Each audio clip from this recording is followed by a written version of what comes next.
Et bonjour à toutes et à tous. J'espère que vous allez bien. Bienvenue pour le stream mensuel d'avancée du projet Tarot des Kami et Yokai. Bon alors, quoi de neuf? Comment s'est passée votre semaine avant que nous commençons, avant de rentrer dans le vif du sujet? Coucou les parents, comment ça va? J'espère que vous avez passé une bonne semaine. Alors je vérifie que vous entendez bien. Dans le vif du sujet? Ouais, super. Vous entendez bien, parfait. Alors, si vous voulez... Eh oh non, non, non, non, non, non, non, non, non, non, non, non, non, non, non, non. Oh là là, non. Ah, non, tu peux pas. Oh là là. Voilà, on fait tout pour éviter d'avoir son enfant sur Internet, et voilà, super. Alors attendez, 30 secondes.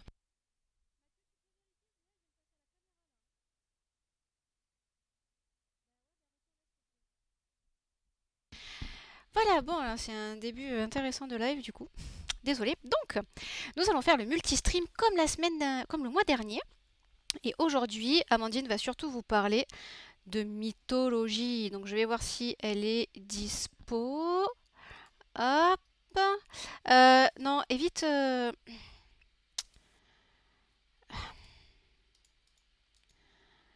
Évitez d'utiliser les noms, s'il vous plaît, les parents. Je veux pas que. Surtout qu'en ce moment, il y a des gros problèmes en ce moment sur Twitch, donc évitez ça. Si tu peux supprimer ton message, s'il te plaît, avec son nom, c'est. Voilà. Bon. Alors, voyons voir où on est, Amandine. Donc aujourd'hui, on va surtout commencer par de la mythologie de la création du monde et on va parler des proto-dieux. Voili voilou. Hop, donc je dis que je suis dispo à Amandine. On va voir ce qu'elle nous dit de beau. Et moi, évidemment, je peux pas l'enlever le message. Je peux pas. Alors, je peux pas. Non, je peux pas enlever le message. Ok, ok. Bon, bah tant pis. Tant pis, tant pis. Ben, je couperai cette partie de la rediffusion, hein. Voilà, faut que j'y pense. C'est super important du coup. Sinon. Non, c'est pas très. Ah, ça m'a complètement coupé du coup dans le truc que je voulais faire. C'est pas cool. Enfin bon, on se remet bien. On attend qu'Amandine ait fini de dire bonjour à sa communauté. Voili voilou. N'hésitez pas à faire point d'exclamation multistream. Hop. Allô, allô. Ah oui, attends. Hop, et voilà, coucou, bonjour. Voilà. Bonjour. Alors j'ai commencé mon stream en mettant le micro sur le côté, donc je pense que personne ne m'entendait. Tout va bien. Et surtout, j'ai mon chat. Tiens, tu pourras jeter un œil sur le multistream. Là, j'ai mon J'ai chat vu. qui ne veut pas me lâcher. Et t'inquiète, quand on parle des débuts de la loose, moi, ma fille est rentrée dans la pièce parce que son père ne l'a pas retenue. Donc, on l'a bien vu à la caméra. Donc, voilà. Donc, il va falloir que je coupe ça au replay. Voilà, c'est des bons débuts. C'est Des très bons c'est débuts. un stream de la loose. Complètement. Tout Complètement. va bien se passer. Mais oui. Donc, je vous mets le lien du multistream dans le chat chez moi si jamais vous ne l'avez pas. Si Baki me laisse faire, je sais pas ce qu'il lui prend. C'est vrai que je suis pas au bureau d'habitude le samedi matin. J'ai oublié le prompt. Je crois que c'est multistream. Point d'exclamation multistream. Tadam! Oui. Yes, donc comme ça, vous avez le lien pour le multistream. Vous pouvez nous voir toutes les deux en même temps et vous allez pouvoir suivre le petit historique que l'on va vous faire aujourd'hui. Je précisais du coup, sans le micro, donc peut-être que vous n'avez pas entendu, que en fait, on va remonter un petit peu à... Ah, bah qui est parti. Un petit peu aux origines, entre guillemets. C'est-à-dire que quand on parle de la création du Japon, en général, on s'arrête un petit peu à Amaterasu, à Susanoo, à Tsukuyomi, ou Tsukuyomi selon. Mm. Et là, on va remonter un petit peu avant ça, en fait, à vraiment la création du monde et la création du Japon selon la mythologie japonaise. Et puis, on va en profiter, puisque ça tombe bien, nous avons choisi quelques divinités parmi ces divinités peu connues à illustrer dans le tarot. Donc, Jennifer va pouvoir vous montrer le travail qu'elle a commencé là-dessus. Alors, j'ai bien bossé, je vous ai préparé un petit PowerPoint. Du plus bel effet. Non, non, vraiment, il est très, très, très, très chouette. Elle a Oh, beaucoup, c'est un beaucoup truc. bossé. Hop, le voilà. Donc, je vous mets sur le côté pour pouvoir aller chercher les explications. Voilà. Alors, parlons création du monde selon la mythologie japonaise. Avant toute chose, et ça se retrouve dans pas mal de religions, entre guillemets, et de mythologie finalement, il n'y avait rien. C'était le chaos originel. Et là où c'est intéressant, c'est qu'ils le décrivent comme une grosse masse huileuse qui bouge comme une méduse. Voilà. Mais surtout, elle est considérée comme informe et indéfinie, c'est-à-dire qu'elle n'a pas de début, pas de fin. Donc c'est vraiment quelque chose qui flotte dans le néant et qui est déjà extrêmement informe. Et à un moment dans l'histoire, avant l'histoire, du coup, je ne sais pas si on dit l'histoire avant que les hommes et les dieux soient là, mais à un moment dans cette histoire, en tout cas, il y a une couche en fait qui s'est levée et il y a une couche qui est allée en bas en fait. Donc vous vous en doutez, la couche qui allait en haut, ça a donné le ciel, et la couche qui allait en bas, ça a donné la terre un petit peu plus tard. Donc cette couche d'en haut, elle a un nom qui est important, puisqu'on va le retrouver plus tard. Elle s'appelle Takamagahara. C'est l'équivalent en français, on appelle ça, je crois, les plaines célestes ou les plaines du ciel. En gros, bah, c'est le monde du ciel, mais il y a quand même des plaines là-bas où les dieux immortels vont habiter parce que, je pense que vous le savez si vous suivez un petit peu les histoires de yokai, mais il y a aussi des dieux, on va pas dire mortels, mais qui habitent sur Terre avec nous en fait. Et vous avez certaines divinités qui habitent seulement dans les plaines célestes. Eh, Baki, ça c'est... Non, non, voilà. Et il y a des chats, c'est formidable. Donc voilà, donc vous avez ces plaines célestes qui vont se former, ça va être intéressant pour nous après, puisque en fait, certaines des divinités dont on va parler vont y aller y habiter. N'hésitez pas à me dire s'il y a des bruits de micro, parce que là, Baki se frotte contre le micro. Donc voilà pour la couche du dessus, la couche qui est considérée comme la plus pure, et vous avez une couche qui est un petit peu plus voilà, huileuse. On retrouve aussi dans cette religion-là, dans cette mythologie-là, une idée que le monde terrestre est peut-être un petit peu moins pur que le reste. Cette couche-là, bon, je vais vous donner le nom, mais c'est pas forcément important. Ashihara no Nakatsukuni. Donc ça va être le monde, la couche visqueuse, le monde dans lequel on vit en fait actuellement. Donc voilà pour la base de la base. Mais en fait, quand ces deux couches vont se former, on va pas avoir des humains déjà. Donc il va y avoir beaucoup de choses dont on va parler et qui, pour le coup, résonnent bien puisqu'on les a choisis à illustrer dans le Tao. En fait, vous allez avoir trois divinités qui vont apparaître tour à tour. On les appelle les Ooka-Sanshin. Ce sont les divinités de la création. Ces trois-là, on les a choisis parce qu'elles ont un rôle important, mais là où c'est un petit peu emmerdant, autant pour moi que pour Jennifer, c'est qu'on a très peu d'informations sur ces divinités, évidemment. La première, avec le nom qu'on adore, c'est Ame no Minaka Nushi. C'est une carte que vous n'aviez peut-être pas encore vue, puisque c'est le chariot, l'équivalent du chariot. Je reviendrai un petit peu en détail après sur les divinités. Là, pour l'instant, je vous les présente. Sur l'écran du coup de Jennifer, vous pouvez le voir, c'est tout à gauche. Donc Ame no Minaka Nushi. Le chariot, c'est la divinité centrale. Ça va être la toute première en fait qui va apparaître. Ensuite, vous allez avoir Takami Musubi. Alors nous, on a choisi de le représenter en dualité, vous allez voir pourquoi après, mais normalement c'est une entité. Et enfin, Kami Musubi, donc ce que nous avons choisi de représenter sur l'étoile, que je pense vous n'aviez pas encore vu non plus. Et en fait, ces trois divinités-là, si j'oublie des syllabes, on va pas s'en sortir. Ces trois divinités-là, en fait, c'est elles qui ont mis un petit coup de starter, voilà, sur la création de l'univers. Sans elles, on serait pas là. C'est elles qui ont un petit peu insufflé, j'irais pas jusqu'à dire la vie, puisqu'on n'a pas encore la vie hein, sur Terre à ce moment-là. On a vraiment juste des concepts, en fait. Elles vont par contre définir un petit peu les contours de comment ça va se passer plus tard. Euh, Ame no Minakanushi d'abord, donc c'est la divinité centrale, on l'appelle la totalité absolue. C'est un concept qu'il incarne.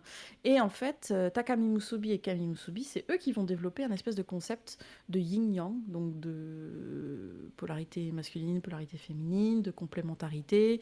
On va les retrouver du coup grâce en fait à ces deux divinités. Sans ça, elles ne seraient pas apparues. Et bien sûr, puisque vous avez du yin et du yang, vous allez avoir autre chose qui est un équilibre. Ça, c'est quelque chose qu'on ne retrouve pas forcément avant qu'elle n'arrive, en fait. Les Ooka-Sanshin, donc les divinités de la création, elles font partie un autre groupe qui s'appelle les Koto Amatsuki. Alors, la traduction que j'ai trouvée, c'est divinités du ciel distinctes. En fait, c'est des divinités, mais c'est encore un niveau de divinité différent, si vous voulez. Donc, C'est comme les yoko. Pour ceux qui suivent un peu les vrais yokai, voilà, il y a des niveaux, il y a des couches. Donc là, on est sur un niveau de divinité, en fait, qui est pas forcément extrêmement supérieur, mais en tout cas qui est vraiment distinct, en fait, des divinités classiques que l'on connaît mieux, du coup, puisque celles-là, on les connaît pas trop. En tout, il y a 5 Koto Amatsuki, donc 3 qu'on a choisi de représenter et 2 qu'on n'a pas représentés parce que c'était pas pertinent dans le tarot, mais qui sont pas moins importantes, évidemment. On les a appelées, nous, des proto-divinités, en fait, parce qu'elles arrivent avant. Bonjour, l'Itame. Salut Parce Ita. qu'elles arrivent. Itam, pardon. L'Itam. Je prononce à la japonaise, moi, c'est une Aucun seule souci. habitude que j'ai.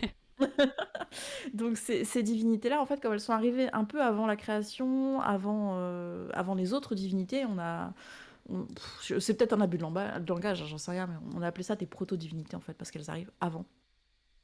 Et parce qu'on n'avait pas trop d'informations dessus, c'était un petit peu compliqué. Donc par exemple, pour ceux qui connaissent un peu la mythologie et qui découvrent moins, Amaterasu, c'est vraiment une divinité, par exemple, qui est vraiment à part. C'est vraiment pas le même délire, en fait. Donc là, on rappelle donc qu'on a 5 Koto Amatsuki, donc on a 5 divinités du ciel distinctes qui vont former un premier groupe. Et en fait, ces divinités-là, ce sont des Hitorigami. Bonjour, Cid Chrysalis, bienvenue. Bonjour Sid. Donc, ce sont des Hitorigami, donc c'est des divinités qui sont sans sexe. Je sais pas si c'est exactement sans sexe le mot, mais en tout cas qui n'ont pas de genre. Donc c'est du non-binaire avant le non-binaire. Et surtout, en fait, elles se créent elles-mêmes. C'est-à-dire qu'à l'époque, il n'y a pas de procréation, il n'y a pas de... Parce que les divinités font des enfants au Japon. Il n'y a pas vraiment de parenté, etc. Donc ils s'auto-créent, ces Hitorigami. Donc c'est un grand pouvoir, en fait, qu'ils ont aussi, hein. C'est très intéressant. Euh, Elles ressemblent du coup à ce néant, hein, que je vous ai présenté à la création du monde, puisqu'elles n'ont ni début ni fin. Donc c'est immortel dans ce sens-là aussi, c'est que elles existent. Point barre.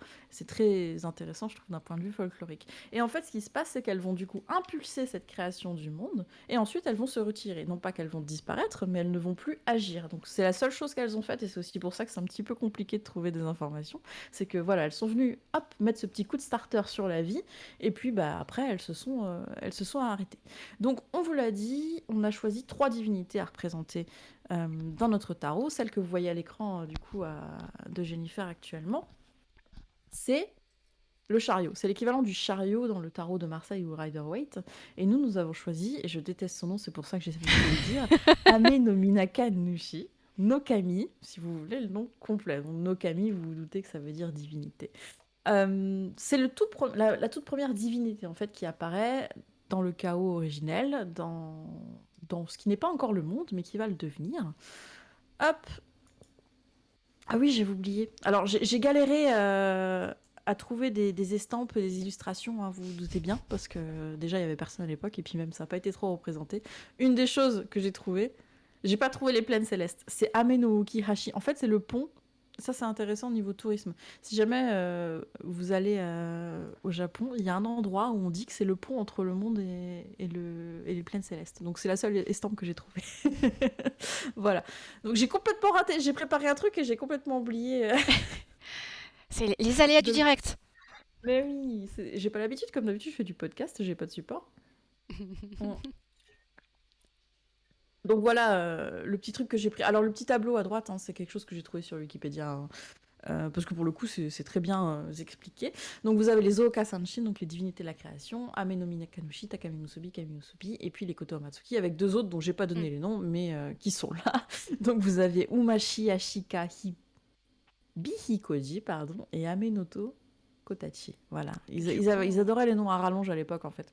quand tu compares avec Umashiyashi Kabihikoji, Ameno Minakanushi no Kami, ça fait petit joueur, Ça fait petit je trouve. joueur, ouais, effectivement, mais Pourquoi? Non, en fait, c'est parce qu'ils ont des noms qui sont... Alors, j'en ai peut-être un qui traîne là, parce que j'ai ma ressource à côté. En fait, ils ont des noms qui veulent dire du genre Camille, maître des nuages abondants et des champs fructueux. Donc forcément, ça fait des noms à rallonge. Forcément, forcément. Je pense que Donc j'en c'est... étais à... Vas-y, Oui. vas-y. Non, non, non, je t'en prie. Je disais que peut-être que Blizzard s'était inspiré de la mythologie japonaise pour le nom de ses armes dans Diablo. Parce que c'est Ah là, il y pareil. a des C'est à des trucs rallonge à aussi. rallonge. Les bottes de la chouette, de l'enfer interminable, de je sais pas quoi. Voilà, c'est... C'est pas pratique pour nous, mais bon, Non. voilà, c'est rigolo. Donc j'en étais à Amé. Ame no Mina Kanushi. Dire que les gens se plaignent que je parle trop vite dans les librairies yokai. Avec des noms pareils, t'es un peu obligé de speeder si tu veux réussir à les terminer. Très poétique, on nous dit Itame. Oui. C'est vrai que c'est très poétique, ouais. Donc vous avez sur mon écran du coup les représentations du chariot dans le tarot Marseille et Rider-Waite respectivement, et vous avez du coup notre représentation du chariot, donc Ame no Mina Kanushi, sur l'écran de Jennifer. Donc je vous le disais, c'est la toute première divinité qui apparaît. Il fait partie en fait des divinités qui ont permis la création du paradis et de la terre. C'est un hitoligami, ni mâle ni femelle, donc il n'y a même pas de dualité si vous voulez, c'est vraiment du non-binaire dans son explication la plus simple et la plus rapide. Et elle se cache, cette divinité. Donc, je vous l'ai dit, ils se sont retirés une fois qu'ils ont impulsé. Donc, on n'en sait rien parce qu'on ne l'a pas vue. On sait qu'elle existe parce qu'elle est dans la mythologie, mais finalement, il n'y a pas vraiment de représentation de rencontre avec des humains ou avec d'autres divinités parce que vraiment, elle a juste fait. C'est comme si, voilà, ils avaient claqué des doigts et ils s'étaient cassés. On a choisi de la représenter pour une raison principale qui est que le chariot, si vous connaissez un petit peu vos arcanes majeures dans le tarot, c'est une carte qui annonce, comment dire, c'est l'arrivée de quelque chose. C'est aussi une espèce de justement d'impulsion dans un chemin, par exemple, un premier pas qui va ouvrir le chemin, on annonce quelque chose qui arrive en général relativement rapidement ou avec beaucoup de force. Je ne sais plus comment c'est arrivé dans nos discussions, mais voilà, on s'était dit que ça représentait bien, du coup, la première divinité qui arrivait dans le carreau originel, ça représentait bien un peu cette idée, voilà, d'impulsion, de choses qui arrivaient dans une seule direction, donc qui savait où il allait, etc. Donc voilà pourquoi on l'a associé. Et une autre chose à savoir aussi sur Ame no Mina, je regarde à chaque fois, hein, Ame no Mina Kanushi, c'est qu'elle est responsable de l'arrivée de la gravité. Et sans la gravité, on serait pas là non plus. Donc voilà pour un petit topo sur cette carte-là. Je vous l'ai dit, on sait pas grand-chose malheureusement dessus. Vous aurez évidemment un petit peu plus d'informations sur le livret qu'il y aura avec le jeu de tarot. Mais voilà pour la base de la base. Pour la carte suivante, on commence à avoir un petit peu plus d'infos quand même, puisque plus on avance et plus il y en a évidemment. Donc la prochaine, c'est l'équivalent des amoureux ou de l'amoureux. Ça dépend aussi du jeu, Marseille ou Rider-Waite. Et nous avons choisi, et vous la connaissez cette carte, vous l'avez vue et vous l'avez beaucoup aimée, ça nous fait très plaisir, c'est Takami Musubi. Merci, merci. Takami... Takami Musubi, et là c'est assez rigolo, c'est pour ça qu'on la connaît un petit peu plus, c'est en fait le grand-père ou la grand-mère, puisqu'on est encore dans le non-binaire, maternel de Ninigi, qui est l'équivalent, nous, de notre empereur, qui n'est pas un empereur dans la mythologie japonaise, mais qui est en fait le premier représentant sur Terre. Mi-humain, mi-divinité, mais qui va être le premier représentant sur Terre qui va donner en fait aujourd'hui la famille impériale japonaise, ça remonte à tout ça. Et donc Takami Musubi, c'est un grand-parent en fait de ce premier représentant humain. C'est la seconde divinité, elle est apparue juste après Ame no Minakano Shinogami dans les plaines célestes, la vallée du Haut-Paradis, il y a plein de noms un petit peu différents. Sans genre sexuel évidemment, qui se cache aux yeux des humains également, mais en fait, il y a... Alors, elle marche aussi en miroir avec Kami Musubi. Je vous l'ai dit, Takami Musubi et Kami Musubi, ce sont deux divinités qui vont commencer à impulser un peu cette dualité féminin-masculin. Et du coup, on considère que Takami Musubi pencherait un petit peu plus vers le côté masculin. Un petit peu plus, mais vraiment pas beaucoup. Et elle est aussi associée, et c'est pour ça qu'on a choisi de la représenter comme ça, avec ce fil rouge, etc. Elle est aussi associée à cette légende du fil rouge. Si vous la connaissez pas, j'allais dire, est-ce que tu veux en parler? Comme ça, je te fais un petit peu parler aussi, parce que Ah tu mais, backseat un peu pour l'instant. ah mais moi je suis très contente. Moi aussi j'apprends plein de choses, bien que ce soit des choses qu'on connaisse toutes les deux, mais j'adore t'entendre écouter, donc c'est pas grave. C'est peut-être juste chiant pour les gens qui viennent sur la chaîne de juste voir la photo, c'est juste ça, mais non, non. euh, Connais-tu du coup la légende du fil rouge qui relie deux personnes? il me semble que c'est lorsque tu te fais une promesse en fait. Et très souvent dans les mangas ou dans les animés, c'est représenté par la promesse que tu fais avec le petit doigt, si je ne me Avec trompe le pas. petit doigt, Voilà, mais il y a aussi une légende qui dit que tu es relié à la personne qui t'est destinée en fait par un fil rouge. d'accord. C'est le fil rouge de la destinée. Ce serait au-delà de la promesse en fait. Ce serait vraiment une espèce comment de destin, voilà, qui te dit qu'il y a une personne qui est pour toi, qui t'attend, et tu serais relié par un fil rouge avec. Et c'est aussi au petit doigt, effectivement, c'est souvent relié ensemble. Et du coup, ce Takami Musubi est assez souvent relié en fait à cette légende, notamment dans les temples où on le vénère, par exemple. Et donc, du coup, c'est pour ça on a exprimé la dualité sur la carte, ni féminin ni masculin. Et ça, je trouve que tu l'as réalisé avec brio. Vraiment, c'est vraiment très très joli. Je suis d'autant plus contente qu'il plaise. Euh, qui elles plaisent du coup Oui, tout à fait. à nos spectatrices et Itame dit une âme sœur, effectivement, c'est ça, C'est l'âme ça, ouais. sœur. La légende de l'âme sœur, c'est s'expliquerait comme ça. C'est amusant ce concept de divinité qui vient juste impulser la vie, qui laisse sa place. Alors ça existe, je pense, dans d'autres mythologies, ça me revient pas là. Par contre, clairement, dans le panthéon grec, on n'est pas dans le même délire, hein. Ils sont restés. Bah, soit ils sont Mais t'as- restés, soit ils se sont fait bouffer par leurs enfants, soit ils ont bouffé leurs enfants. Enfin voilà, Ouais, ouais, c'est intéressant comme question et à creuser, mais effectivement, je crois que ça existe dans d'autres mythologies, mais peut-être un petit peu plus anciennes en fait, parce que dès que tu as eu le monothéisme qui s'est installé tout de suite, bah, on s'est dit que le Dieu, enfin le Dieu, quand je dis Dieu, je parle pas forcément de chrétienté, mais le Dieu tout-puissant qui crée, forcément, il reste là en général. Donc voilà pour les amoureux, l'amoureux et Camille Musubi. Pardon, pas Camille Musubi, puisque là nous allons parler de Camille Musubi, qui est l'étoile, qui est une de mes cartes de tarot préférées pour plein de raisons. Là vous l'avez du coup à l'écran, toujours en écrite à l'envers, je sais pas pourquoi. J'ai dû, Mais écoute, j'ai c'est dû la sympa. retourner. C'est sympa parce que ça fait la dualité entre le tarot de Ça fait la Marseille et le dualité, Rider-Waite. effectivement. Voilà, donc vous avez le tarot de Marseille, puis le Rider-Waite, et puis sur l'écran de Jennifer, du coup, vous avez notre version de l'étoile qui est Camille Musubi. Camille Musubi, c'est la dernière proto-divinité, ou la dernière divinité avant la création du monde, parce que les deux, du coup, Koto et Matsuki, qui vont venir après, vont encore un petit peu plus impulser et amener, en fait, la Terre. Euh, Considérée, du coup, comme la divinité principale de la création de toute chose, parce qu'il y a sans flux un grand pouvoir. C'est d'ailleurs pour ça que Jennifer l'a représenté sur un nuage et qui déverse du coup une eau, en tout cas un liquide en dessous. En fait, c'est comme si voilà, il donnait son énergie à la Terre en dessous. Sachant que lui, il est dans les plaines célestes, du coup, c'est pour ça qu'il est sur des nuages. Mm. C'est également un hitorigami, ni féminin ni masculin. Et en fait, il va devenir une déesse plus tard dans la mythologie, et ça c'est intéressant. Du coup, c'est aussi pour ça que peut-être il est un petit peu plus féminin que son acolyte Takami Musubi.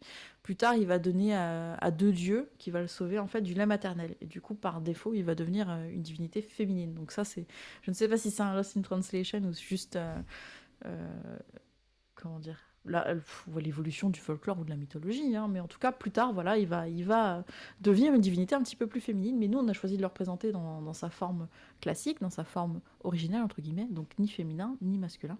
Cette non-binarité, je trouve, est très intéressante au regard du Panthéon. Il est pas vraiment associé à Takami Musubi plus que par leur création et leur rôle, c'est-à-dire qu'ils n'ont pas forcément d'interaction, mais il va enfanter, lui, beaucoup d'autres divinités plus tard dans la mythologie. On a choisi de la représenter en tant qu'étoile parce que parmi les caractéristiques qu'on peut lui attribuer, en fait, il y a beaucoup qui sont liées à la résolution pacifique de problèmes, au fait qu'il n'y a pas besoin des autres pour être heureux, etc. Et je trouve que dans l'étoile, dans la carte Rider-Waite ou Marseille, tu as vraiment une notion justement de calme, de contrôle. Elle se suffit à elle-même. Enfin, on trouvait en tout cas que ça. Je vois que tu attribues des modos pendant le live. J'ai les petites épées passées. Non, je l'avais fait avant. J'avais fait avant, mais je pense que Litam avait pas vu en fait. C'est pour ça. Il s'en est rendu compte que maintenant. Ah, toujours content, je pense, de découvrir une petite épée à côté de ton pseudo. Donc voilà, on avait choisi de l'associer à l'étoile parce que justement, cette notion de paix, cette notion de se suffire à soi-même et de. euh, Enfin, il y a beaucoup de choses associées à l'étoile. C'est pour ça que j'aime bien. C'est une carte assez complexe, mais voilà, vous avez ces deux amphores avec l'eau qui est versée, une sur la terre, une sur la mer, qui représentent aussi une forme de dualité qui est très intéressante. Est-ce que Vous je en- peux rajouter Oui, quelque chose si ça te dérange pas? bien sûr. Oh oui, oui, bien sûr, bien sûr. Comme tu expliquais en effet on va dire, le niveau d'arrivée de ces proto-dieux, c'est quelque chose que j'ai essayé de représenter aussi graphiquement, du fait que pour Ameno Minakanushi no Kami, il a pas vraiment, enfin, on dirait qu'il flotte dans le vide parce que voilà, c'est le premier à être arrivé. Pour Takami Musubi, ben, on reconnaît le niveau céleste, mais qui est encore séparé de la terre et des humains et des dieux qui viendront par la suite, parce qu'il y a vraiment cette séparation avec les nuages sous leurs pieds. Tandis que, comme tu l'as dit pour l'étoile, les nuages commencent à être transpercés et elle déverse son énergie vers les humains. Mais pour ne Mhm. pas oublier que c'est quand même l'un des proto-dieux, l'aspect céleste est rappelé par les étoiles, donc qui sont évidemment qui font écho à la carte du tarot de base avec les 8 étoiles, mais ça permet aussi de rappeler le côté céleste. Donc plus on va dans le haut de la carte, plus c'est le côté céleste de ses frères et sœurs, et plus on va vers le bas, et plus on va vers le côté terrestre. Mm, mm, mm. Faut pas oublier du coup que la création, ça c'est, je m'en suis rendu compte aussi en faisant les recherches, mais la création du monde et des humains, elle est très très longue, hein. Elle a commencé au moment où je vous dis score originel, en fait elle va se terminer juste à l'arrivée de Amaterasu, qui arrive dans pas trop longtemps. Mais c'est une création très longue, et ça c'est une mythologie très intéressante de ce point de vue-là. Ça me rappelle un peu la chrétienté aussi, hein, que ça s'est passé en 7 jours. Là c'est un petit peu plus long, je pense, hein. Oh, complètement. Mm. Mm. En sachant que dans tout ça, on n'a aucune notion de temps, hein. C'est vraiment juste. Alors, c'est raconté dans le Kojiki, pour ceux qui ont un petit peu de notion de culture et de civilisation japonaise. Dans le Kojiki en particulier, c'est raconté. Je vois Litame pardon, qui demande d'où vient le tarot. En fait, je me demandais si on n'allait pas faire un stream un samedi justement sur les origines du tarot. Donc pourquoi pas, si jamais ça vous intéresse, dans les prochains sujets pour le mois prochain ou pour les mois à venir. Donc voilà pour la première grande partie de la création du monde. Donc là, on est sur la création pure et dure. Nous n'avons pas encore d'humains, nous n'avons pas encore d'animaux. Et en fait, ça va venir. Ça va venir avec la prochaine période qui est l'âge des dieux. L'âge des dieux ou des divinités, hein, ça dépend. Vous allez avoir en fait 7 générations de divinités. Le tableau à droite, encore une fois, c'est pris de Wikipédia. Je dis pas que la page est bien faite et j'ai comment dire, j'ai pas cross-référencé. Par contre, ce tableau-là, je l'aime bien, donc c'est pour ça que je l'ai repris. Donc les Hamatsuki ont mis la création en mouvement. Ils ont impulsé cette petite étincelle de vie. Ils ont, comme le chariot, voilà, l'a représenté, voilà, ils ont poussé en avant pour que ça arrive. Donc là, on va avoir besoin de quelque chose d'un petit peu plus concret, parce que je vous l'ai dit, on n'a pas de terre, on n'a pas d'humain, et on va avoir ça grâce au Kami-yo Nana-yo. Nana pour 7, si jamais ça vous parle, les kanji. Et vous avez du coup ces 7 générations de divinités. Alors vous voyez que les deux premiers sont en gris, parce que les deux premiers sont des hitoligami. Donc je vous l'ai expliqué, les hitoligami sont des divinités qui s'auto-créent, qui n'ont pas de genre, et qui ont du coup cette notion un petit peu de non-binarité. Et finalement, si la dualité a été impulsée par nos deux divinités avant, ben, elles ont cette dualité, mais elles l'ont en elles. Coucou Elnalis, ah ben, merci d'être passé, visiblement t'as passé une petite nuit. Donc vous avez ces deux hitoligami du coup qui ont cette dualité en eux, mais qui ne sont ni féminins ni masculins, encore une fois non binaires. Et puis vous allez avoir du coup 5 couples. Alors couple, j'allais dire à la japonaise, mais ce serait insultant. On va dire à la mythologie japonaise. Voilà. Donc vous avez des couples qui sont à la fois frères et sœurs et mari et femme. Oui, C'était un délire. parce qu'en plus, il y a plein d'autres Alors mythologies qui sont comme ça aussi. exactement, hein, parce que je ne sais pas comment vous le sentez-vous dans votre siège ou dans votre lit là actuellement, mais je trouve que la mythologie japonaise ressemble énormément à la mythologie grecque sur le Panthéon, et je trouve ça assez intéressant que deux cultures aussi éloignées puissent se répondre un petit peu sur ce genre de délire. Et vous allez le voir, c'est encore plus vrai avec Izanami et Izanagi. Donc l'âge des dieux, no Kami yo Nanayo. Vous allez avoir du coup cette génération. Excusez-moi, j'allume parce que il fait noir. Vous allez avoir 7 générations du coup de divinités, 5 couples et 2 hitoligami, qui vont chacun avoir une espèce de rôle en fait dans cette création. Et là, on va retrouver ces noms très poétiques dont on parlait tout à l'heure. Le premier, Kunino. Alors, attendez, je prends mon souffle. Kunino Toko Tachi et Toyo Munu. Ce sont ces deux divinités, elles, du coup, puisqu'ils n'ont pas de sexe. Coucou, mais oui qui n'ont pas de sexe, qui vont en fait fixer un cadre pour le ciel et la terre. C'est-à-dire que jusqu'à présent, ils étaient séparés, mais on va dire que ça communiquait, on savait pas trop. Donc là, on va vraiment fixer des cadres avec des règles qui vont leur permettre de grandir et d'évoluer, en fait, de rentrer en croissance. J'aime pas trop le mot croissance, mais voilà. De se développer vers ce qu'ils vont devenir plus tard. On va dire ça comme ça. Euh, Ensuite, après ces hitoligami, nous allons voir nos 5 générations de couples frères-sœurs, mari-femme, du coup. qui vont eux aussi chacun avoir un petit rôle un petit peu important dans la création. Chacun va apporter en fait un concept primordial qui va permettre à la vie d'arriver. Je trouve ça très biologique et je trouve ça un petit peu rigolo quand même. La première paire, c'est Hu-Hijini et Su-Hijini, qui vont créer la matière solide, dont la terre sera faite pour que les kami et les hommes puissent venir dessus. Donc il va donner en fait une solidité, voilà. On avait déjà la gravité, et là on va avoir une solidité pour que les hommes et les animaux, la flore, etc., puissent exister dessus. La seconde enfin la quatrième du coup, mais le second couple si vous voulez, Tsunuguchi et Ikuguchi, eux, ils vont mettre en place ces conditions pour que la vie animale, végétale et humaine arrive sur Terre. C'est là que je vous dis qu'il y a un petit côté biologique qui est rigolo. Donc ils mettent en place ces conditions, donc je suppose que c'est l'oxygène, le soleil, etc., pour que la vie en fait puisse se développer tout simplement. Troisième couple, Otonoji et Otonobe, eux, ils vont créer le concept de procréation. C'est-à-dire qu'avant eux, la procréation n'existait pas. Et comme ça ne suffit pas, visiblement, le quatrième couple, c'est Omodaru et... Alors, Ayaka Shikone. Eux, ils vont créer la séduction, puisque c'est vrai que si on procrée, Si on se il faut séduit pas, d'abord... ça va être difficile Bah pour. oui. Enfin, il y a certains youtubeurs qui seraient pas d'accord avec ça, mais du coup, il faut mieux Attention. se séduire avant de procréer. Il vaut mieux se séduire avant de procréer quand même. Donc, Omodaru et... Ouais, pardon. Et Ayaka Shikone. Omodaru et Ayaka Shikone, voilà, vont créer en fait ce concept de séduction qui va permettre du coup aux humains de se séduire avant d'aller procréer, peut-être comme des bêtes, je ne sais pas, mais avant d'aller procréer. Et enfin, le dernier couple, vous le connaissez forcément, c'est Izanagi et Izanami. Vous le connaissez pour... Alors, si vous êtes aficionados de la chaîne de Jennifer ou de la mienne, vous le connaissez parce qu'on en parle régulièrement, c'est très important dans le Panthéon, justement. Mais si jamais... Pardon. Si jamais juste vous connaissez un petit peu la mythologie japonaise, c'est un petit peu, voilà, c'est la base, j'ai envie de dire. Ils sont vraiment très très importants pour une raison qui est très simple, que c'est simplement eux qui ont créé l'archipel japonais. Rien que ça. Donc c'est le dernier couple, donc frère, sœur et mari et femme à la fois, qui vont du coup descendre en fait, enfin descendre un petit peu des plaines célestes. Alors il y a une jolie illustration, je pense que c'est la... Voilà, j'aime bien, elle est un petit peu pixelisée, cette illustration. Vous avez une hallebarde que Izanagi tient dans sa main. Et alors là, je t'en parle un petit peu après, Jennifer, je me fais une note mentale.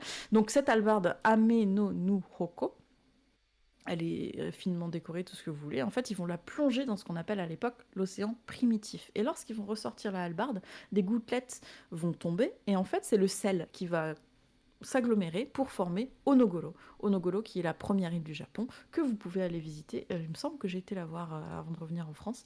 Je sais plus si c'est exactement celle-là ou une autre, mais voilà, la toute première île du Japon va naître comme ça. Et je te disais, un détail important, regarde la main de Izanami, Jennifer. Alors, attends, je regarde ça. C'est une... Ah oui, Alors, le squelette. C'est vrai, elle est déjà en forme de Voilà, squelette. elle Trop est bien. déjà en forme de squelette Et sur cette j'avais illustration. jamais remarqué, pourtant je l'ai vue, je l'ai regardée des centaines de fois cette illustration et je n'avais jamais fait attention. Dingue. Je me suis posé la question quand j'ai vu l'illustration, est-ce que c'est Izanagi Waouh. ou Izanami? Parce que je me souvenais plus comment c'était dans la Eh ben mythologie, et voilà, du coup, bah, c'est Izanagi, puisqu'elle a sa main déjà en forme de squelette. Vous tout à allez savoir fait. pourquoi, je vais tout vous raconter. Et on va vous Donc, montrer aussi. exactement. Donc du coup, Onogoro, première île du Japon, ça va devenir en fait la résidence sur Terre de Izanami et Izanagi. Je vous le disais, il y a les divinités immortelles qui vivent dans les plaines célestes, à Takamagahara, mais vous avez aussi des divinités qui vivent, entre guillemets, avec nous sur Terre, et c'est aussi pour ça que c'est plus facile de les vénérer. J'ai vu dans une de mes sources qu'en fait, le Shinto était considéré comme une forme de chamanisme, et je trouvais ça intéressant comme concept, parce qu'en fait, vous allez justement inviter les dieux à venir dans un temple ou dans un réceptacle, vous allez leur demander ce que vous avez à demander, et puis ensuite ils vont partir, ce qui visiblement est très sensiblement similaire au chamanisme. Donc voilà, c'était la petite note, il n'y a pas de rapport, mais il y a un rapport. Alors l'histoire d'Izanami Izanagi, vous en doutez, elle est un petit peu longue, je vous ai fait un petit résumé. Ils vont faire une cérémonie rituelle qui est un rite nuptial où ils vont danser autour d'un poteau, et en fait Izanami va parler, et en parlant elle va donner naissance. Le problème c'est qu'a priori ils ont fait une connerie. Et c'est là peut-être que le patriarcat commence à venir. Donc Izanami est la première à prendre la parole et elle va donner naissance à 2 enfants. Et ces 2 enfants sont complètement ratés. Enfin, selon leur concept. Hein. Moi, Voilà. j'ai vu des illustrations, ils n'ont pas l'air si ratés que ça. Hein. Ils ont l'air plutôt même bien faits. En voilà un. Alors attendez, je repasse en... Comme ça, vous allez le voir de plus près. On a Hop, une, on a une c'est bonne celui qui est question. en... On a une bonne question de J'arrive. Litam qui dit à l'origine, est-ce que le Japon était une île unique qui s'est divisée? Géographiquement parlant, je sais pas du Ah tout. non, Ça a non. toujours été Alors, des archipels, ok. ouais, vous avez du coup Iruko qui est un de leurs enfants ratés. Écoutez, moi je le vois comme ça, il est peut-être pas fini au cerveau, mais en tout cas ça se voit pas. Donc non, en fait, vous allez d'abord avoir une première île qui va être créée, et ensuite, c'est d'autres gouttelettes en fait qui vont comment dire, se disperser pour créer en fait les autres îles du Japon, tout en sachant que par exemple Hokkaido, Okinawa et Chieshima n'étaient pas à l'époque considérés comme faisant partie du Japon. Donc vous avez seulement, je suppose, Honshu, Kyushu, et après il y a toutes les petites îles, genre Sado, tout ça, ça aussi c'était considéré comme créé par Izanami, Izanagi. Hmm. Mais du coup Okinawa et Hokkaido n'en faisaient pas partie à l'époque. Donc je disais, donc on en était à petits enfants ratés. Et du coup, qu'est-ce qu'ils ont... Alors ça, c'est pas un conseil de vie. Je tiens à le dire parce qu'après les gens ils clippent et ils disent que je donne des conseils du genre brûler les bâtards dans votre famille. Non, c'est pas vrai. Donc, donc du coup, ils ont raté leurs enfants, donc ils les mettent dans un bateau et ils les balancent à la mer. Voilà, c'est pas un conseil. Tadadadadada, la fête! Voilà, donc ils sont visiblement un peu dans le mal. Ils voulaient faire des enfants, ils n'ont pas réussi. Donc ils vont demander justement aux autres divinités, ils vont aller demander conseil et on va leur dire mais c'était pas à Izanami de parler la première, c'était à Izanagi. C'est là que je vous dis que le patriarcat peut-être s'invite. Donc Izanagi que vous voyez effectivement sur l'écran de Jennifer avec sa lance très importante avec laquelle il a pu créer du coup les îles du Japon. Donc il demande conseil aux autres divinités et c'est Izanagi qui va du coup après ce second rite nuptial parler en premier. Et en fait ils vont donner naissance du coup aux autres îles du Japon et à quelques divinités en passant. Donc sauf Hokkaido, Chieshima et Okinawa comme je vous l'ai dit. Donc hop, les grosses îles du Japon sont créées comme ça. En donnant naissance au dieu du feu, Izanami va mourir en couche. Et Et du coup, elle va puis, descendre. pas de Oui. manière agréable. Enfin, je veux dire, enfin, je laisse Amandine raconter. Je n'ai pas noté plus de détails pour la mort d'Izanami, du coup. C'est son dernier fils, qui est l'un des Ouais. dieux du feu, qui la brûle à mort. Qui la brûle, voilà, en donnant naissance au dieu Voilà. du feu, effectivement, il va la brûler, en fait. Donc c'est... Elle a peut-être un peu regretté Oui, c'est ça. Alors, d'avoir laissé... c'est ça qui est marrant, c'est alors quand ils sont censés être ratés, ben en fait ils sont très bien et les deux parents sont en vie, mais alors quand ça se passe bien, soi-disant pour les dieux, ben la maman elle meurt dans d'affreuses souffrances. Voilà. Réfléchissons à Voilà. tout ça. Oh, coucou, mais oui, elle est passée dans mon chat aussi. Donc Izanami Izanagi, donc Izanami meurt en couche, effectivement. Et en fait, qu'est-ce qui se passe quand vous mourrez à l'époque? Vous devez descendre dans le monde du Yomi. Le monde du Yomi, c'est l'équivalent, entre guillemets, très grossièrement de nos enfers. C'est considéré comme le monde de la mort et de la nuit. Parce qu'à l'époque, l'entrée était ouverte. Voilà, vous pouviez y aller et vous pouviez en revenir. La seule chose qu'il ne fallait pas faire, c'était manger, et c'est encore vrai, manger de la nourriture. Et ça aussi, je trouve que ça se ressemble dans beaucoup de mythologies et de folklore, par exemple des fées. Si vous mangez de la nourriture du monde du Yomi, vous ne pouviez plus en sortir. Izanami, malheureusement, va manger de la nourriture du Yomi. Et en fait, quand Izanagi, fou de tristesse, va descendre dans le Yomi et venir la chercher, il ne sait pas qu'elle a mangé. Donc il commence à la prendre avec lui pour remonter en fait dans le monde où ils habitaient, sans doute sur son île d'Onogoro. Et à un moment, il va se retourner et il va se rendre compte que elle a déjà commencé à pourrir. C'est ce que vous voyez sur l'illustration de Jennifer actuellement. Vous voyez à moitié humaine, enfin humaine, à moitié d'apparence humaine et à moitié d'apparence morte. Et c'est ce qu'elle vous disait du coup sur cette illustration que vous voyez sur mon écran. Elle a une main squelettique en fait. Je ne sais pas si elle est squelettique, mais c'est ce que ça m'évoque en tout cas quand je la voyais. Et donc il va se rendre compte qu'elle est déjà en train de pourrir, pleine de verre. Apparemment, c'est une vision vraiment pas très racontante. Et du coup, il va prendre peur et un peu de rage. Il va partir en courant pour l'abandonner dans le monde du Yomi. Et en fait, ce qui va se passer, c'est qu'Izanami, bah, ça va la mettre en colère. C'est-à-dire que voilà, ils sont un couple, ils s'aiment, il vient la chercher. Et puis quand il voit à quoi elle ressemble, je peux comprendre, il s'enfuit en courant. Donc elle va le courser jusqu'à la sortie du Yomi. Et Izanagi va faire un truc qui est pas très cool, c'est qu'il va mettre une pierre énorme devant l'entrée du Yomi, et c'est depuis en fait qu'on ne peut plus y accéder de manière libre. Il va mettre une pierre énorme pour l'empêcher de sortir. J'ai vu certaines versions où on dit qu'Izanami s'est transformé en yokai à ce moment-là, donc en espèce de onryo, je suppose, donc fantôme Hmm. vengeur, tellement elle était blessée, elle était Elle était choquée par ce qui lui arrivait et elle va lui crier à travers la pierre que puisque c'est comme ça, elle tuera 1000 entités par jour. Donc je suppose qu'elle les attirera dans le monde du Yomi pour qu'elles ne soient plus vivantes. Et du coup, Izanagi, il va un peu créer sa propre malédiction puisque c'est un peu de sa faute entre guillemets que c'est arrivé. Et il va être obligé de compenser. Et pour compenser, il va en créer 1500 par jour. Ce qui explique pourquoi nous sommes de plus en plus nombreux sur Terre depuis. Donc Izanami tue 1000 entités par jour. Izanagi crée 1500 entités par jour depuis ce moment. C'est ainsi que naquit le cycle de la vie et de la mort, la séparation du monde terrestre et du Yomi, et la fin du coup du cycle de création de la Terre, des hommes et de l'univers tel qu'on le connaît selon la mythologie japonaise. Avant de conclure entre guillemets sur cette présentation, Izanami et Izanagi, ils ont donné naissance à 3 très grandes divinités, surtout Izanagi, parce qu'en fait, quand il est sorti du monde des morts, il s'est senti un petit peu sale. Voilà, je pense qu'il a vraiment pas aimé son séjour là-bas, et il allait dans la mer se nettoyer. Et en fait, de ces saletés qu'il va nettoyer vont naître du coup 3 grandes divinités qu'on connaît très bien. Amaterasu, la déesse solaire, est née de son œil gauche. Tsukiyomi, le dieu de la lune, est né de son œil droit. Et Susanoo est né de son nez. Et visiblement de sa morve, pour être exact, je crois. C'est pas très ragoûtant, mais en gros, voilà, c'est ce qui sort de son nez, c'est Susanoo. Susanoo, très connu parce que c'est un dieu très... Alors, vous voyez Tsukiyomi actuellement sur l'écran de Jennifer. Tsukiyomi, qui est justement des 3 frères et sœurs, la divinité la moins connue, qui est pourtant très intéressante. C'est la divinité du coup de la lune. Qu'on a choisi de représenter avec des petits lapins, parce que les petits lapins, ils sont sur la lune, si vous savez pas, dans la mythologie japonaise. Et on connaît surtout Susanoo et Amaterasu parce qu'en fait, ils passent leur vie, leur non-vie, leur vie de Dieu, je sais pas, à se tirer dans les pattes l'un de l'autre, notamment donnant naissance à des grands trésors impériaux du Japon et à des légendes super intéressantes, notamment sur Yamata no Orochi, qui est le dragon à 8 têtes que, je vous rappelle, Izanagi a vaincu en lui bourrant la gueule. Susanoo. L'alcool n'est jamais loin. Susanoo. Susanoo, pardon. Ouais. Oui, désolée, j'ai fourché.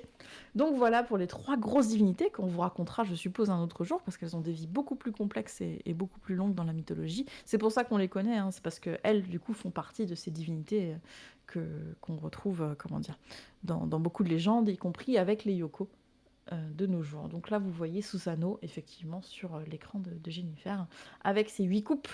Et vous saurez pourquoi quand on vous racontera la légende du Yamata no Orochi. Je crois d'ailleurs que c'est Kusanagi qui le tient dans ses mains. Oui, tout à fait. Kusanagi, qui est un des 3 trésors du Japon, c'est une épée impériale. Donc voilà pour la création du monde selon le Japon. J'espère que ça vous a plu, que vous avez appris des choses. Nous, il me semble que toi aussi, Jennifer, on a été un peu choqués du nombre d'informations qu'on n'avait pas, en fait. C'est, Même quand tu... Oui. c'est plus tu cherches et plus il y en a et plus tu te rends compte que tu ne sais rien. C'est terrible. Mm, mm, mm. Mais je pensais vraiment que la création du Japon s'arrêtait entre guillemets à Izanami et Izanagi, mais en fait il y a beaucoup beaucoup de choses avant. Donc là je suppose que c'est Amaterasu que tu es en train de montrer sur ton écran. Tout à fait. Très très très très joli aussi. Solaire du coup vous le comprenez avec les traits derrière qui se retrouvent aujourd'hui sur l'ancien drapeau japonais je crois, Oui, le pas drapeau l'actuel. impérial, ouais, tout à fait. Mm, mm, mm. Voilà pour cette petite présentation. Hop. Est-ce que ça vous a plu? Ça faisait beaucoup d'informations, mais je pense que Amandine raconte très très bien. Oh c'est Et, gentil. et personnellement, c'est pour ça aussi que je voulais pas intervenir, parce que Oh. c'était très bien. C'est comme quelqu'un qui me raconte une histoire. J'ai profité. Voilà, j'ai l'heure qu'à mon propre stream.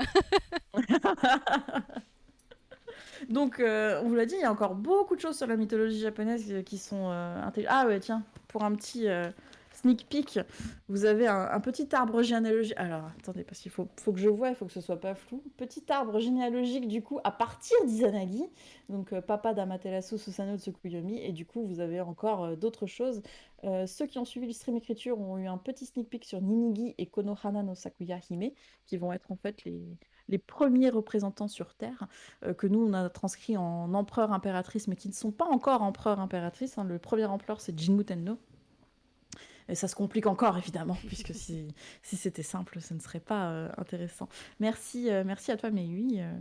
Merci Sid d'être passé, d'avoir écouté attentivement. Peut-être moi à votre place, j'aurais pas été attentive, hein. Je suis pas du matin, c'est vraiment compliqué. Donc voilà pour cette histoire Et en sur plus de oui. cette magnifique introduction à la mythologie japonaise qu'est la création du monde, on a aussi des nouvelles cartes à vous montrer, On a bien avancé. des nouveaux personnages. Alors, nous avons... Est-ce que c'est bon ou tu avais autre chose à rajouter, Amandine? Non, Au non, c'est fait. bon, j'ai terminé Ok, pour aujourd'hui en tout cas. super, bonne transition alors. Ouf, ouf. Alors, déjà ce que je vais vous montrer, c'est magnifique. J'ai oublié d'enlever les trucs que j'avais écrits dessus.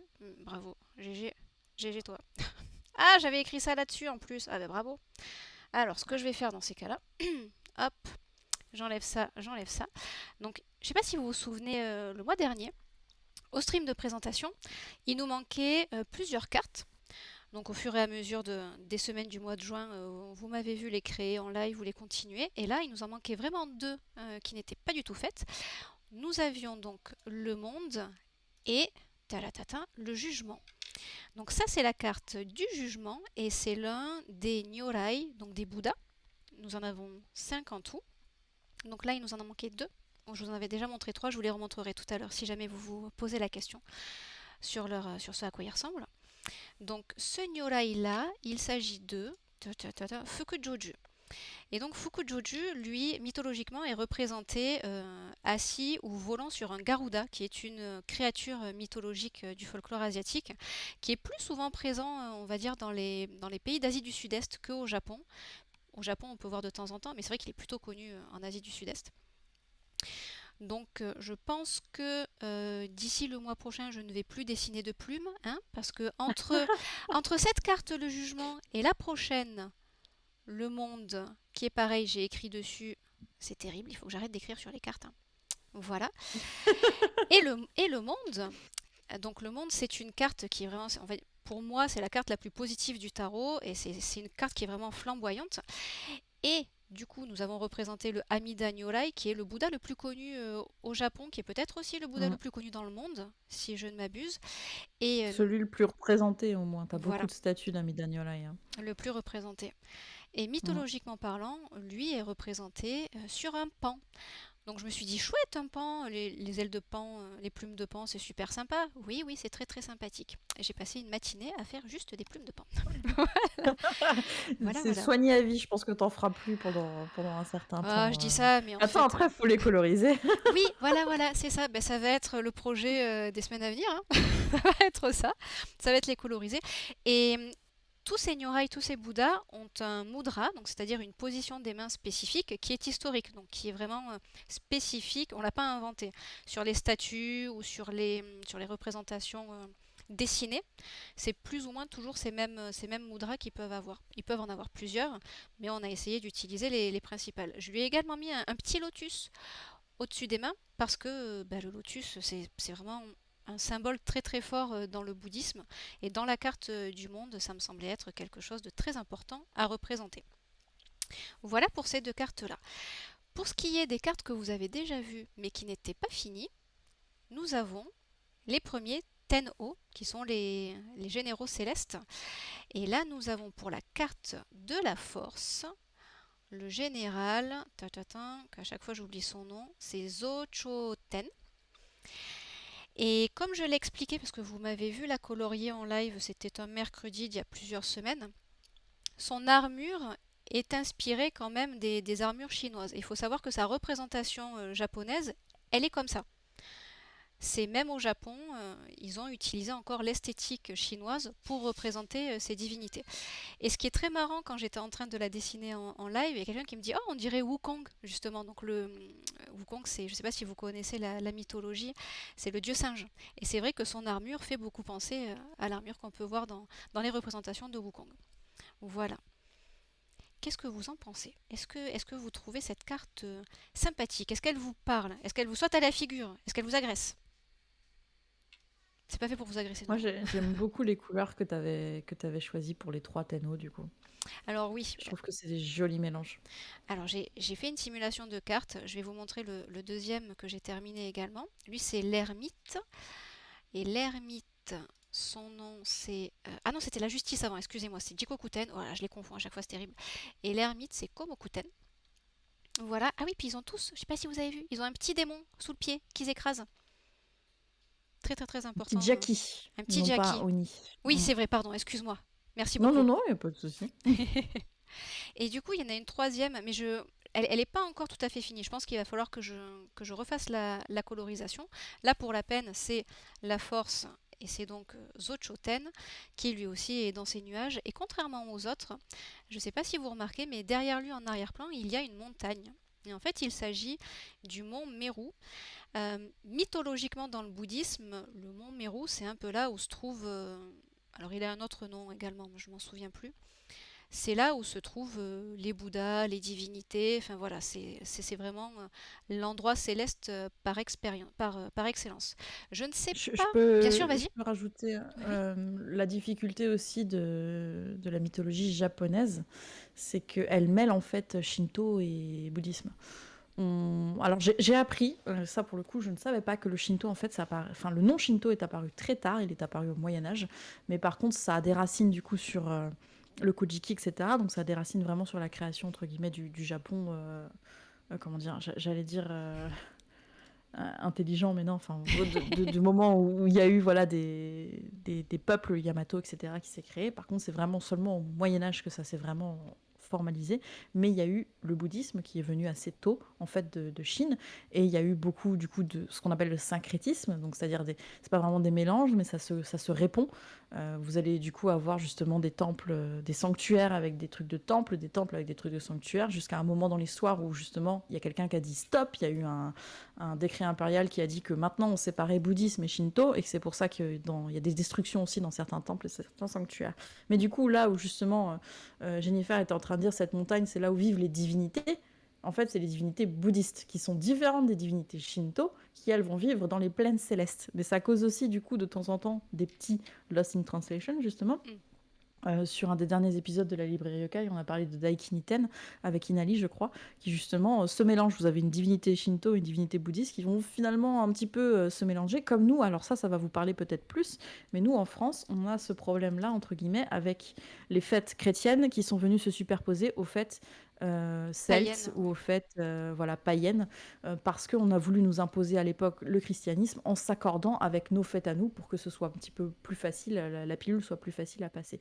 Donc je dis pas qu'il y a le même phénomène exactement, mais par contre voilà, vous avez eu les mêmes effets qui font que certaines fêtes ou certaines divinités, certains yokos, certaines légendes se sont un petit peu mélangées par la force des choses, soit parce que quelqu'un a voulu le faire, soit parce que juste naturellement en fait des choses qui se ressemblaient ont commencé à se répondre. Voilà. Excuse-moi, je voulais faire un petit encart à propos de ça par rapport à la montagne Meru dont tu parlais. Meru ou Meru, je ne sais Ouais, pas le mont d'ailleurs. Mérou, je crois qu'en français c'est mont Mérou, je pense. Mais non, D'accord. c'était très bien. Merci beaucoup. Très important.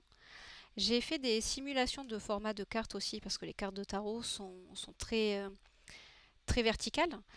Donc pour vérifier que les illustrations fonctionnent bien au milieu. Et je pense que je pense qu'on va avoir des choses plutôt sympathiques. Qu'est-ce que vous en pensez? Bon, en sachant que le contour des cartes, encore une fois, comme je vous avais dit le mois dernier, c'est du work in progress, hein. Je pense que on aura le design définitif des contours dans quelques mois en fait. Là, on préfère. Je pense que c'est un dernier truc qu'on fera, Ouais, hein, à mon avis, une fois qu'on aura toutes les cartes aussi, hein. exactement. C'est toujours Mm. mieux d'avoir le produit, les illustrations finies et après voir comment on les sublime avec ces cadres-là. Mais c'est très important pour moi aussi d'avoir ce mock-up pour vérifier que les illustrations sont bien centrées. Vu que vous avez vu qu'elles sont quand même beaucoup plus grandes. Elles sont sur un format A4 prévu en fait pour être imprimées en grand format, en poster. Voilà, voilou. Voilà pour les nouvelles illustrations de ce mois-ci. Et donc le mois prochain, vous en aurez encore de nouvelles. Alors, pas de nouvelles, mais ça sera les arcanes majeures finies, celles qui ne sont pas encore colorisées. Il en reste encore pas mal. Et vous aurez aussi probablement les premières arcanes mineures sur lesquelles on est en Mhm. train de plancher, et sur lesquelles Amandine m'a fait de super propositions, des choses auxquelles je n'avais pas pensé en plus, des mises en scène super sympas. Enfin, j'ai vraiment hâte qu'on puisse vous montrer tout ça encore une fois. Il y en a une ou deux qu'elle avait l'air de te donner un petit peu de stress quand même sur comment faire. Ouais, ouais, ouais. Mais c'est ça qui est bien, c'est ça qui est bien. Je vais pouvoir dessiner des choses que j'ai jamais dessinées et c'est ça Il qui y est a du intéressant. challenge. Complètement. Pas de plume de pan, promis, on n'a plus de pan pour l'instant en tout cas. Du coup, ouais, on avance pas mal sur les arcanes majeures. On va commencer à rentrer dans les arcanes mineures. Vous l'avez vu, j'ai streamé enfin peut-être, j'ai streamé cette semaine du coup un petit atelier entre guillemets écriture où je parle un petit peu mythologie. Alors du coup, moi, ça me fait avancer moins vite puisqu'il y a de la concentration nécessaire entre guillemets pour écrire. Mais par contre, c'est rigolo parce que vous pouvez poser vos questions en direct dans le chat. Du coup, si vous avez des questions sur la mythologie que je suis en train d'explorer ou sur la façon dont je suis en train de rédiger. Et si jamais vous avez des trucs à rédiger, ça peut être sympa, on peut écrire ensemble. Donc là, je l'ai fait mercredi, et ce sera sans doute mercredi aussi cette semaine. Et puis toi, du coup, le mercredi aussi, je crois, Mhm. tu stream illustration, du coup, pour le tarot. Exactement. Plutôt le matin, toi, donc ce serait 10h heure française, je pense. C'est même plus tôt que ça parce que le mercredi soir, c'est moi qui m'occupe de bébé yokai. Donc c'est le même horaire que le mardi. C'est de 8h à 10h, heure française. C'est pour le début de votre journée. Donc moi, c'est plutôt dans l'après-midi. Alors là, cette semaine, je sais pas comment ça va s'organiser, mais de toute façon, comment? Je vous tiens au courant, moi, sur le Twitter ou sur le Discord, si jamais ça vous intéresse. Voilà pour les informations qu'on avait à vous donner ce mois-ci, du coup, puisque c'est un stream mensuel. L'Itamé a demandé pour le tarot, du coup, Rider-Waite et Marseille. Et je me dis que ça peut peut-être être un sujet un petit peu intéressant pour le mois prochain, revenir un peu aux origines du jeu. Nous, on vous a surtout donné en fait notre version entre guillemets des choses, la façon parce que pour le coup, ça colle entre moi et Jennifer sur la façon dont on interprète entre guillemets l'utilisation du tarot.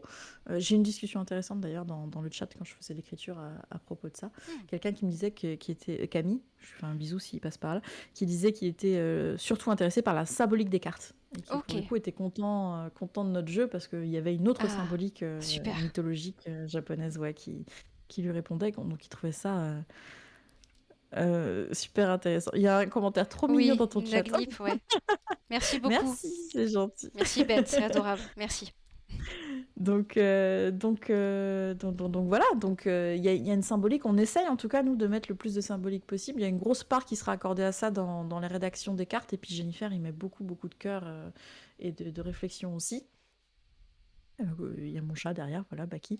Euh, Donc, si vous avez des questions, n'hésitez pas, on est là pour y répondre. Si on n'y répond pas là, on pourra y répondre aussi la semaine prochaine, soit dans notre chat, soit dans nos émissions du coup d'illustration Mhm. ou de rédaction, soit le mois prochain du coup, si jamais vous avez envie. Et puis bien sûr, vous pouvez nous retrouver toutes les deux sur Twitter, sur Instagram, sur Discord, sur le podcast aussi de la librairie Yokai si jamais le Yokai vous intéresse. Et surtout, sur les streams illustrations autres, puisque Jennifer est à fond dans le tarot en ce moment, mais elle n'illustre pas que ça. Non, en effet. Tu fais d'autres streams. Tout à fait. Si tu veux. Des fan art de personnages de jeux vidéo, rétro ou modernes, et puis un petit peu de jeu. Le samedi, justement, quand nous n'avons pas notre rendez-vous mensuel, je stream du Final Mhm. Fantasy XIV. Et je vous invite à venir jouer avec moi et avec la compagnie libre avec laquelle je joue. Parce que même si j'y joue depuis très très longtemps, moi j'adore expliquer et accompagner les nouveaux joueurs. Donc il ne faut surtout pas hésiter à venir avec nous. On mord pas. On est gentil et c'est normal de faire des erreurs. On est là pour s'amuser. Donc viendez, on est gentil. Et il paraît qu'il y a un petit peu de lore japonais dans FF14. Pas partout, mais qu'il y a un endroit Oui, en tout cas ben où... c'est lié à une extension en particulier, oui, qui reparle des quatre animaux mythologiques, qui parle, il y a Susanoo par exemple, il y a Tsukuyomi également, donc oui, oui, oui. Il y a un gros clin d'œil à la mythologie japonaise, ouais. Donc voilà, vous n'avez pas l'air d'avoir trop de questions, donc je pense qu'on va gentiment mettre Hmm. fin, en tout cas de mon côté, au stream. Peut-être que tu vas jouer toi après. Nous, on se retrouve ce soir à 21h pour jouer Yoko et Camille. Je ne sais pas encore quel jeu. Peut-être que je vais reprendre Tokyo Ghostwire, tiens, ça fait longtemps. Tu l'as fini? Donc, non, j'ai pas fini. J'ai l'impression que les spectateuristes en avaient un petit peu assez de me Ah voir jouer, d'accord. donc j'ai un petit peu changé le jeu. Mais je pense que il est temps de s'y remettre. Donc ce soir, moi j'aime bien ce jeu, hein. Si jamais, je sais que Mathieu, que j'ai vu dans le chat là, était moyennement tenté par le fait de le faire, qu'il attendait que ce soit en promo ou dans un pack PS Plus, je Mm, sais mm, plus. mm, mm. Mais moi je l'aime bien, j'ai beaucoup de sympathie pour ce petit jeu. Ouais, j'aimerais bien le voir y jouer aussi, juste pour voir l'esthétique, comment les yokai sont justement retranscrits dans le jeu. Et sinon, n'oubliez Pour le pas, coup, moi j'aime bien. le Ouais. stream que nous faisons aujourd'hui, c'est un rendez-vous mensuel. Ça, c'est tous les Mm. mois et c'est le dernier samedi de chaque mois. Donc vous pouvez désormais l'inscrire dans votre petit carnet et normalement, on le fera toujours à la même heure, le faire commencer à 10 heures heure française, 17 heures heure japonaise. Yes, le prochain du coup, enfin tant qu'on est sur ce créneau Oui. horaire là, puisqu'il y aura l'heure d'hiver à un moment. Ah mon Dieu, Donc c'est vrai. le prochain ce sera le 30 juillet du coup. Après, vous serez peut-être en vacances. Je me dis que pour se réveiller le samedi, c'est pas trop mal. Donc voilà, n'hésitez pas, en tout cas, encore une fois, à venir sur nos Discord respectifs si jamais vous avez des questions particulières sur nos thématiques, illustration, recherche ou écriture.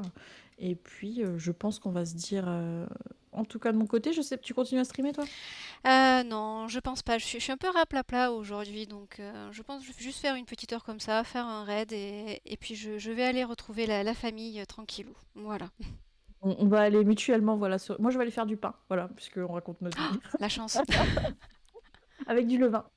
J'aime Mhm. bien. Alors, donc voilà pour ce petit stream mythologie. On espère toutes les deux, en tout cas, que ça vous a plu. On espère que vous avez passé un bon moment avec nous et avec Baki qui nous cassait les pieds du coup au début du stream. Euh, On vous dit bah, moi ce soir, toi à la semaine prochaine, et puis on se dit ensemble pour le mois prochain. Merci à toi Sid d'être passé, de nous avoir écoutés et d'avoir grillé du coup. Il ou elle devait travailler et finalement ne l'a pas fait, nous a écoutés à la place. C'est très Euh, gentil. Merci beaucoup. yes. Bonne journée ou soirée si vous nous regardez du Japon du coup à vous. Et puis à tout bientôt. Merci beaucoup. Je raccroche Amandine sur le Discord, hein. Bisous, bisous. Ok. Ciao. Bye. Bon, écoutez, je pense que je vais pas tarder aussi à vous dire bye bye. Merci beaucoup d'avoir été présent et présente aujourd'hui. Comme d'habitude, nous, ça nous fait vraiment super plaisir de vous partager tout ça. J'espère que ça vous aura plu. Est-ce que ça a pas été trop soporifique de mon côté parce que vous avez juste vu les images. C'est vrai que j'ai essayé d'interagir avec vous par le chat. Est-ce que ça fonctionne comme formule? Ça vous va bien? N'hésitez pas à nous dire hein, si vous pensez qu'il y a des choses qu'on peut améliorer, s'il y a d'autres choses que vous aimeriez voir et ou une interaction différente pendant les lives. Il ne faut pas hésiter à nous le dire. Bonne soirée, enfin bonne matinée les parents plutôt. Très bonne matinée, merci beaucoup. C'était très intéressant. Tu dors pas encore, Mayvi?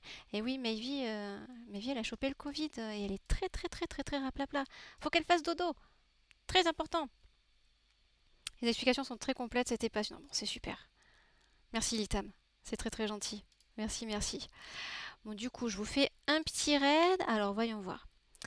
Qui a-t-on? Ah, il y a pas mal de personnes là, apparemment. Voyons voir ça. Pouic. Eh oui, je sais que t'es dans ton lit, mais tu dors pas. Quand même.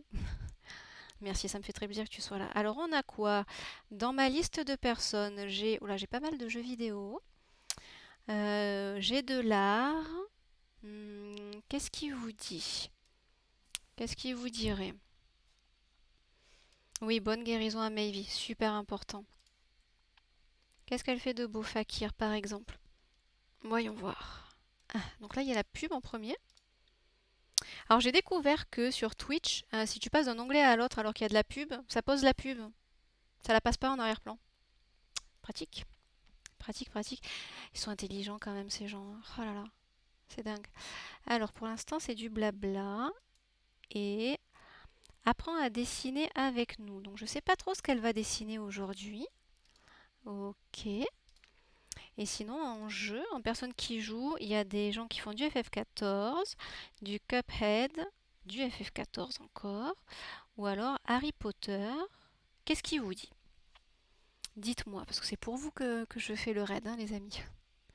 Dites-moi ce qui vous plairait, ce qui vous conviendrait au mieux. À quoi il ressemble ce jeu? Voyons voir. Ah, c'est le vieux Harry Potter. D'accord, donc c'est du jeu rétro aussi. Ok, ok, ok. Ok, alors je vais vous faire dans ces cas-là. Hop. On donne du love à Majo? Ouais, on peut faire ça. On peut faire ça. On va faire un raid sur Majostec qui joue à Cuphead alors. Avec grand plaisir. Faisons ça. Hop. Il est en train de souffrir. En même temps, Cuphead, hein. C'est normal. Alors c'est parti. Lancer un raid sur une chaîne. Alors ça qui est merveilleux, c'est que Majostec n'apparaît pas dans mes chaînes là, mais sur Twitch il apparaît.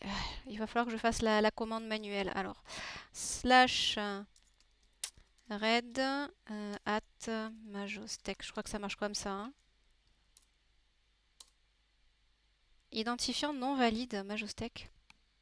Comment ça, c'est pas valide? Ah, peut-être les majuscules? C'est pour ça? Majostec. Et non, il me dit pas de correspondance.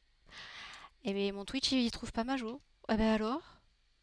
Bah mince, comment je fais? Il est en ligne? Ah oui, oui, il est en ligne, je le vois là. Ah oui, non, non, c'est l'outil de raid qui bug à fond. Bah enfin. Et ben enfin, pourquoi? Pourquoi? Ah là là. Parce que tu vois, si là je le mets là, il me dit aucun résultat trouvé. Ah voilà, c'est bon, je l'ai trouvé, je vais pouvoir vous le faire. C'est compliqué, il faut que je fasse des choses à la mano pour que ça puisse apparaître, je suis vraiment désolée. Encore merci énormément à vous toutes et tous d'être venus nous voir en multistream ou sur nos chaînes respectives. Ça nous fait vraiment plaisir, on fait tout ça pour vous. N'hésitez pas, comme disait Amandienne, à nous poser des questions, à nous faire des propositions aussi. Pourquoi pas?